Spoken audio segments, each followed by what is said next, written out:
জাতিগত উত্তেজনা তীব্র থেকে আরও তীব্রতর হয়। প্রায় 85 ভাগ এবং তুৎসি জাতিগোষ্ঠীর সংখ্যা ছিল প্রায় 15 ভাগের মতো।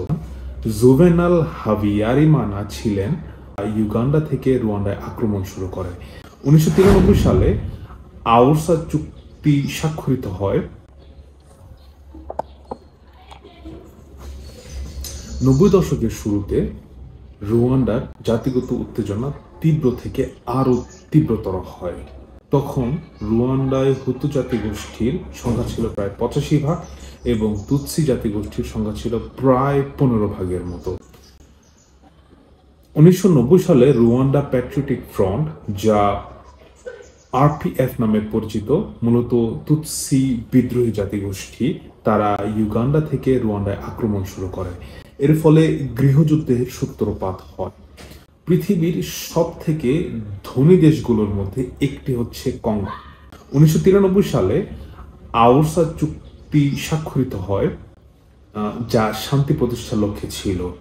কিন্তু 1994 সালের 6 এপ্রিল রুয়ান্ডার প্রেসিডেন্ট জুভেনাল হাবিয়ারিমানার বিমান ভূপাতিত হলে তিনি মৃত্যুবরণ করেন, যা হঠাৎ করে দেশকে আরো খারাপ পরিস্থিতিতে নিয়ে যায়।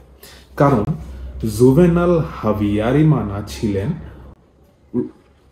হুতু জাতিগোষ্ঠীর প্রথম কোনো প্রেসিডেন্ট যিনি খুবই ক্ষমতাবান ছিলেন এবং 85% হুতুকে তিনি ক্ষমতায়ন দিয়েছিলেন, ক্ষমতা প্রদান করেছিলেন, যাতে করে তারা তাদের অন্যান্য জাতিকে, অন্যান্য আদিবাসী গোষ্ঠীকে যেন দমন করতে পারে।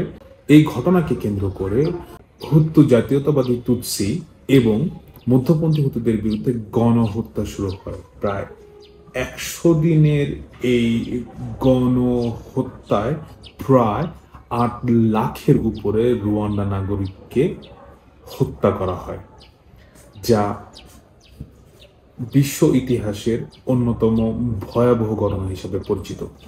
1994 থেকে 2000 সালের মধ্যে এই ঘটনার পরে রুয়ান্ডা প্যাট্রিয়টিক ফ্রন্ট ক্ষমতায় আসে এবং পল কাগামে রাষ্ট্রপতি হিসাবে নির্বাচিত হন।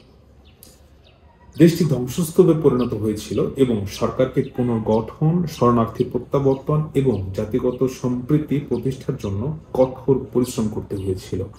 1996 সালে রুয়ান্ডা গণহত্যার জন্য দায়ী ব্যক্তিদের বিচারের জন্য আন্তর্জাতিক অপরাধ ট্রাইব্যুনাল আইসিটিআর প্রতিষ্ঠিত করেন।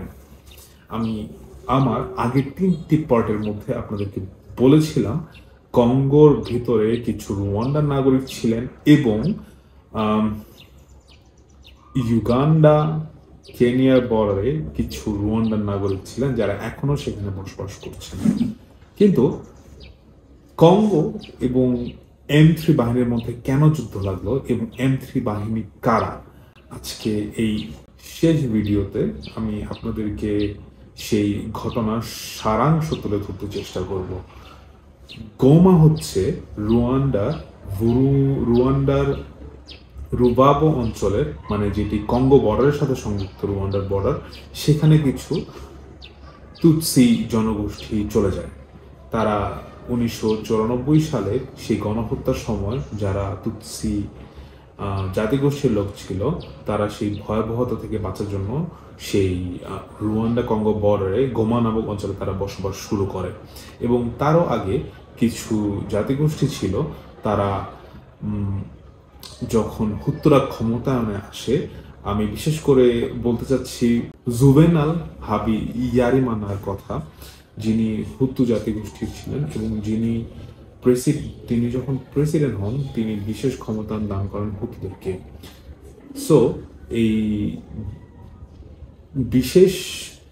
সো যখন তিনি ক্ষমতা দান করেন, তখন তারা তুৎসি জাতিগোষ্ঠীকে দমন করতে চেয়েছিলেন এবং যাতে করে শিক্ষা এবং রাজনৈতিকভাবে তারা যত অগ্রসর ছিল, সেই অগ্রসরতা থেকে তারা যেন বঞ্চিত হয়, সেই ব্যবস্থা এই প্রেসিডেন্ট করেছিলেন। এবং 1994 সালে তার মৃত্যুবরণের পরে যে বড় ধরনের গণহত্যাযজ্ঞ চলে, ঠিক সেই সময় কিছু তুতসি রুয়ান্ডা নাগরিক গোমাতে বসবাস শুরু করে, যেটি রুয়ান্ডা বর্ডারের সাথে সংযুক্ত। এবার আমি কঙ্গোতে একটু প্রবেশ করতে চাই। পৃথিবীর সব থেকে ধনী দেশগুলোর মধ্যে একটি হচ্ছে কঙ্গো। হ্যাঁ, অবশ্যই আপনাদের বিশ্বাস হবে না, কারণ কঙ্গো অর্থনৈতিকভাবে ধনী নয়। কঙ্গো প্রাকৃতিক সম্পদে সম্পদশালী। সেখানে হীরা, সোনা, টিন, কোলটান এবং বিভিন্ন খনিজ পদার্থে সমৃদ্ধ, যার প্রায় 65% গোমাতে পাওয়া যায়। যার কারণে বিভিন্ন দেশের সাথে গোমার একটু ভালো সম্পর্ক রয়েছে, খুবই ভালো সম্পর্ক রয়েছে।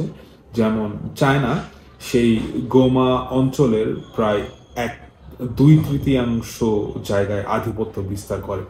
তারা টিন সেখান থেকে আহরণ করে, তারা সেখান থেকে কয়লা উত্তোলন করে, তারা সেখান থেকে সোনা, হীরা সবকিছু উত্তোলন করে গোমা থেকে।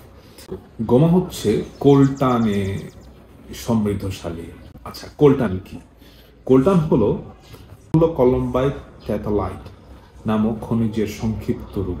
এটি ট্যাটালাম ধাতুর একটি প্রধান উৎস, যা ইলেকট্রনিক ডিভাইস, বিশেষ করে মোবাইল ফোন, ল্যাপটপ, ক্যামেরা এবং অন্যান্য আধুনিক প্রযুক্তির পণ্য তৈরিতে ব্যবহৃত হয়।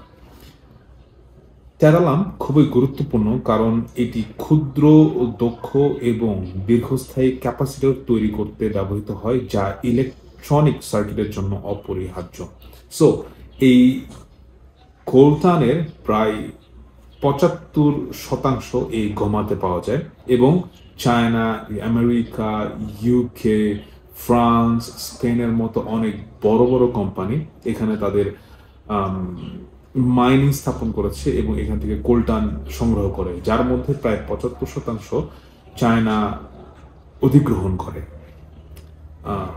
কিন্তু আপনারা জানেন, সব দেশে যেখানে অর্থ রয়েছে সেখানে দুর্নীতি রয়েছে। এই দুর্নীতির কারণে বিভিন্ন ধরনের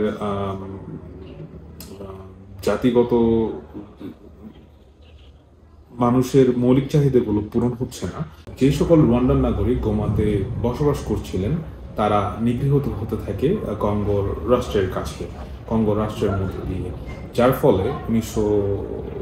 ফলে 2010 সালের পরে 2012 সালে একটি শান্তি চুক্তি প্রতিষ্ঠা করে সেই রুয়ান্ডার যারা নাগরিক, যারা কঙ্গো বসবাস করছিলেন, তারা কঙ্গোর প্রেসিডেন্টের সাথে, কঙ্গোর সরকারের সাথে একটি শান্তি চুক্তি স্থাপন করেন। কিন্তু যা সরকার সেই শান্তি চুক্তি রক্ষা করতে ব্যর্থ হয়, যার ফলে পরবর্তী সময়ে সেখানে গৃহযুদ্ধের সৃষ্টি করে এবং 2012 সালে M23 নামে একটি বিদ্রোহী সংগঠন তৈরি হয়, যেখানে বিদ্রোহী তো ছিলই এবং কঙ্গোর সেনাবাহিনীর কিছু সদস্য সেখানে জড়িত ছিল।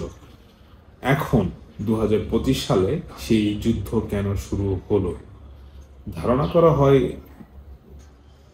রুয়ান্ডা সেই যুদ্ধ তৈরিতে বা যুদ্ধ হতে সাহায্য করেছে এবং M23-কে বিভিন্নভাবে অস্ত্র দিয়ে, বিভিন্ন সরঞ্জামাদি দিয়ে তাদেরকে সাহায্য করেছে।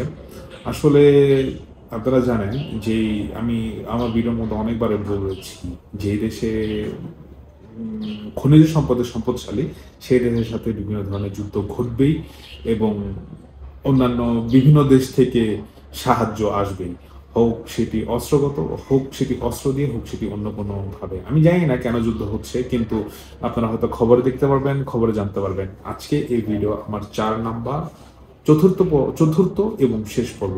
আশা করি আপনারা হয়তো একটু হলেও বুঝতে পারছেন কেন যুদ্ধ হচ্ছে দু দেশের মধ্যে এবং কি কারণে সেই যুদ্ধ সৃষ্টি। সো আমার ইউটিউবের সাথে থাকবেন, লাইক দিবেন, শেয়ার দিবেন এবং অবশ্যই সাবস্ক্রাইব করবেন। Thank you.